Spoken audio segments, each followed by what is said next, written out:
In this segment of the Word tutorial for macOS, I'll demonstrate how to hyperlink to a website or a resource on the internet from a document in Word. Typically, to hyperlink, all you have to do is select the word that you want to hyperlink, and in this case, let's say we want to hyperlink to the website.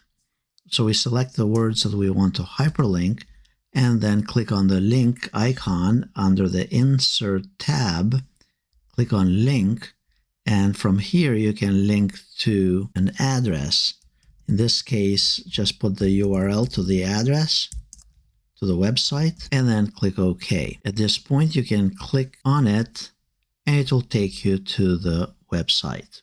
You can do this for pictures, text, basically any object in your document. When using the linking option, you can also link to a document on your computer by selecting Browse and then finding the document. But the issue is that if you share this document with someone else, they'll not be able to access it. So I'd suggest that when using the links, use the web addresses.